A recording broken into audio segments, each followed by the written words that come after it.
네, 박근혜 전 대통령과 이재용 삼성 부회장 그리고 최순실 씨가 어제 대법원 최종 심판을 받았었죠. 서울 고등법원에서 다시 재판하라는 결과가 나왔는데요.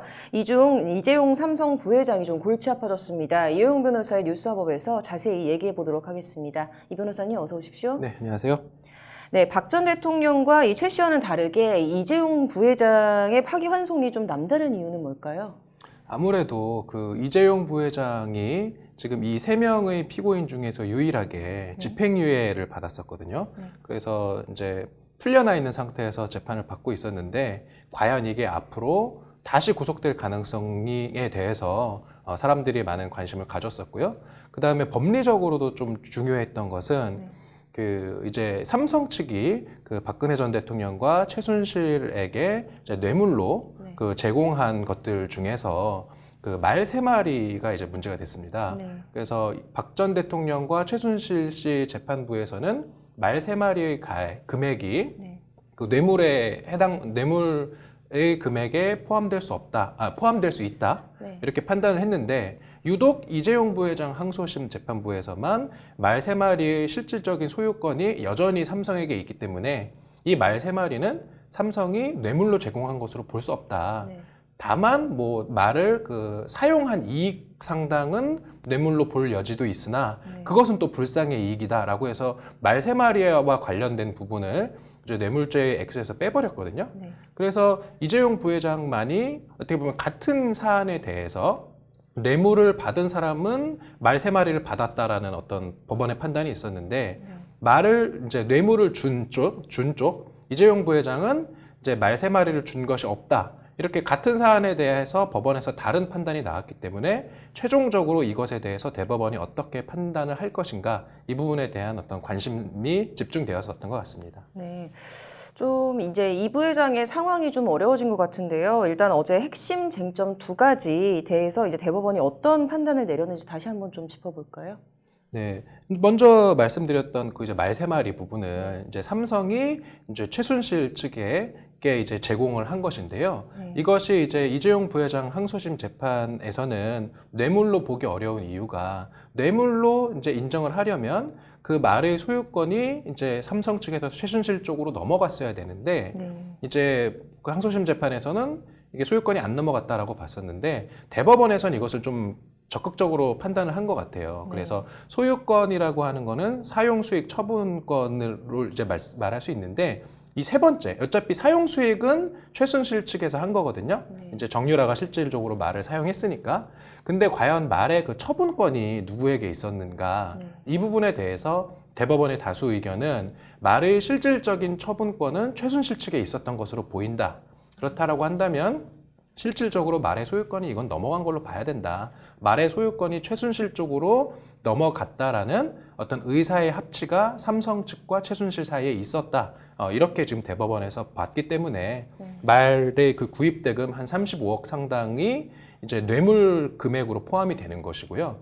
이게 이렇게 뇌물을 이제 금액에 포함이 된다라는 것은 이재용 부회장 입장에서는 회사 돈을 횡령한 것으로 또 볼 수밖에 없기 때문에 특경법상 횡령의 금액이 35억 원이 추가가 되면서 이제 그 횡령의 액수가 50억을 초과하는 어떤 그런 상황이 됐습니다. 그래서 법정형으로 보면은 5년 이상의 징역에 처할 수 있는 그런 상황이 지금 된 것이고요.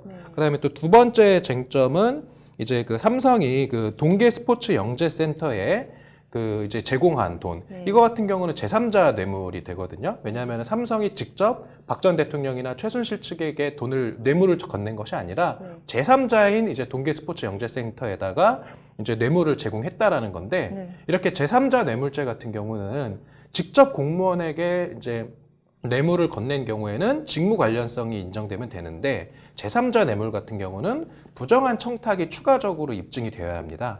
그래서 삼성 측이 어떤 그 박 전 대통령 측에게 부정한 청탁을 하고 그러한 대가로 제3자에게 뇌물을 제공했다라는 것이 이제 성립이 되어야 되는데 이 부정한 청탁이 이재용 부회장 이제 항소심에서는 인정이 안 됐습니다. 그게 이제 많이 얘기 나왔던 게 이제 묵시적 청탁도 없었고 왜냐하면은 삼성의 경영권 승계에 어떤 그런 현안이 없었다. 경영권 승계 작업이 그 당시에 이루어지고 있었다라는 것을 인정할 만한 근거가 없었기 때문에 따로 명시적, 묵시적인 청탁할 것도 없다.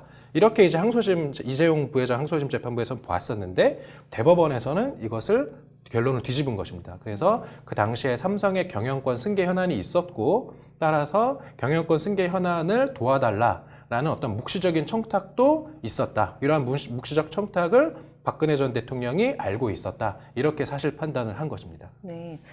지금 이재용 부회장의 구속 가능성도 지금 언급이 되고 있습니다. 좀 이거 관련해서 구체적으로 설명 좀 부탁드립니다. 네. 이제 요거는 조금 기존의 언론에 약간 오보들이 있어서 한번 제가 정정을 해드리자면 이제 뇌물 금액이 50억을 이제 넘어가는 경우에 형량이 5년 이상이 되는 건 맞습니다. 네. 그러면 형량이 5년 이상이 되기 때문에 보통 집행유예는 이제 3년을 초과하면 그 집행유예 선고를 못 하거든요. 네. 그러니까 법정형이 5년 이상이기 때문에 집행유예가 안 되는 거 아니냐 이런 이제 언론 보도들이 있었는데 그거는 좀 오보고요. 왜냐하면은 법정형이 5년이라 하더라도 선고형은 한 번 장량 감경이 가능합니다. 네. 그러면 5년에서 이제 장량 감경을 한 번 하면 2년 6개월이 되기 때문에 선고형은 여전히 3년 미만으로 이제 떨어질 수 있거든요.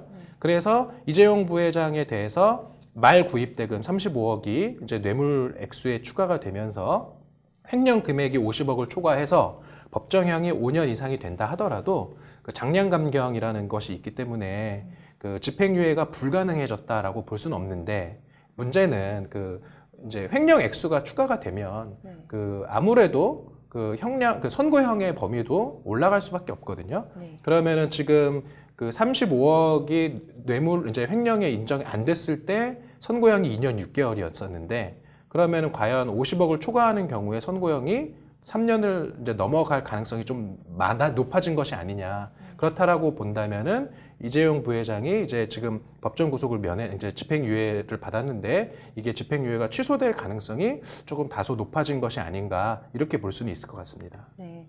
자, 이제 또다시 고등법원으로 가서 재판을 받아야 되는데 이게 시간이 얼마나 걸릴까요? 뭐 이때 구속 사건 같은 경우는 이제 6개월 내에 심리를 마치도록 되어 있기 때문에 아마 그 정도 한 반년 이내에 그 관련돼서 항소심, 그러니까 파기환송심 재판이 좀 완료되지 않을까 그렇게 생각할 수 있을 것 같습니다. 자, 그렇다면 이제 삼성 측에서도 다시 재판 준비를 위해서 전략을 짤 것 같은데 뭐 전망이나 뭐 어떻게 보시나요? 아무래도 이제 삼성 측에서는 어제 그 대법원의 판단이 이재용 부회장에게 상당히 불리한 쪽으로 나왔습니다. 그래서 항소심 재판부는 특단의 사정이 없는 경우 이제 대법원의 판단의 취지에 구속되어서 이제 재판을 하게 되는데 그럼에도 불구하고 대법원의 어떤 그런 판단과는 조금 다른 결론을 도출하기 위해서 부단히 노력을 하는 그런 변론을 펼치지 않을까 싶습니다. 네. 참 여러 가지 얽혀 있어 복잡한 판단인 것 같은데요. 향후 추이를 좀 지켜봐야겠네요. 오늘 잘 들었습니다.